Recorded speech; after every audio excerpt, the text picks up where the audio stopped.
मनुष्य जो धरा पर है उसकी विशेषता यह है कि ईश्वर ने उसे विशेष कार्य के लिए यहां भेजा है। अब सिद्धांत ये कहता है कि किसी को खबर है, किसी को खबर नहीं है, और कुछ ऐसे भी हैं जो खबर चाहते भी नहीं है। ध्यान दीजिएगा इस बात पर। जैसे बारिश हो रही है, जो लोग रास्ते में हैं या खुले में हैं वो स्वतः भीग जाएंगे, लेकिन उस बारिश में कुछ लोग स्पेशली अपने आप को भिगाना चाहे तो उन्हें बाहर आना होगा, मतलब कर्म करना होगा। और वो सबके लिए हो रही है, किसी विशेष के लिए तो नहीं है।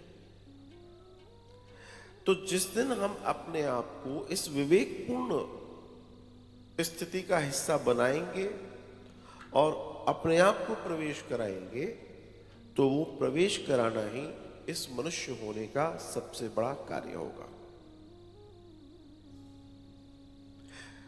हम सबके पास बुद्धि है, विवेक है, अच्छा बुरा समझते हैं। भगवान श्री कृष्ण ने कर्म के सिद्धांत में एक छोटी सी चीज जोड़ी है जिसको कहते हैं विवेक, ज्ञान। बुद्धि सबके पास है, लेकिन ज्ञान हो ये आवश्यक नहीं है, और है भी तो कितना है वो निर्भर करता है। और सत्संग हमें उसी ज्ञान की ओर ले जाता है, ताकि हम सत्य संग, सत्य को जान पाए, सत्य का संग कर पाए। हमारे यहां बार बार बोला गया है कि अपने जीवन को सत्संग से जोड़ो, सत्य संगति से जोड़ो, संग आचरण से जोड़ो, सच्चे अच्छे खान पान से जोड़ो। ये सारी चीजें सत्य जो विशुद्ध है उनसे जोड़ने की चर्चा है। सिर्फ प्रवचन में बैठना ही सत्संग नहीं है। आप जहां हो, जिस समय जिस भी स्थिति में हो, उस समय सत्य के संग रहो, इति सत्संग।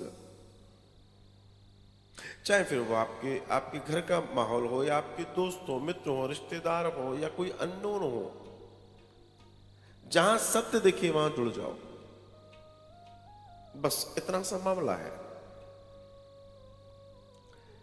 हम लोग ईश्वर को पूजते हैं, उसे हम सत्यनारायण भी कहते हैं, पर विचार करके देखिएगा ये सत्यनारायण है कौन? ये जो सत्यनारायण है ये वही है जो हम अपने इस जीवन को चलायमान देख रहे हैं, इस दुनिया को देख रहे हैं, जो दिख रहा है, जो दिखाने वाला है अंदर से, वही वो सत्यनारायण है। बस हमें थोड़ा समझने की चेष्टा करनी है। तो ये एक दर्शन में देखा जाए आत्मा से परमात्मा की ओर की यात्रा है। सबके अंदर की विराजित आत्मा उस परम आत्मा से मिलना चाहती है। ये तो हमारे काम, क्रोध, मोह, लोभ, मात्सर्य आदि इत्यादि रोक लेते हैं, और उनके रुके होने की वजह से हमारे मामले बिगड़ते चले जाते हैं।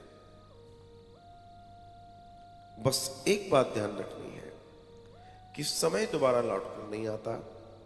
हमें नहीं मालूम। देखिए, ये हम जानते हैं कि पीछे पूर्वार्ध है तभी आज जो भी कुछ है, लेकिन कितने लोगों को याद होगा हमारा पूर्वार्ध क्या था? 4 दिन पीछे की तो याद नहीं रहती, जन्मों की तो बात छोड़ दीजिए, लेकिन हमारे पास प्रमाण है इस बात के। तो जो था वो तो सब ठीक है, लेकिन आज जो वर्तमान में देख मिली है, इसका सदुपयोग कैसे करें, इस ज्ञान की जानकारी हर मनुष्य को होनी चाहिए। और इसी ज्ञान दर्शन को जानने के लिए शौनकादिक ऋषियों ने सूत जी का सहारा लिया था, क्योंकि भागवत को सुनना नहीं है, मनन नहीं करना, असल में उनको ईश्वर को और जानना है। ये और जानने की प्रक्रिया है। हम जितना प्रवेश करते जाएंगे और जानेंगे, और जानेंगे, बार बार बार बार और जानेंगे। उसकी इतनी विराट अनंतता है, जहां तक पहुंच पाए पहुंचे तो सही। यही प्रक्रिया है जिसे हमें समझना है, हमें जानना है। है।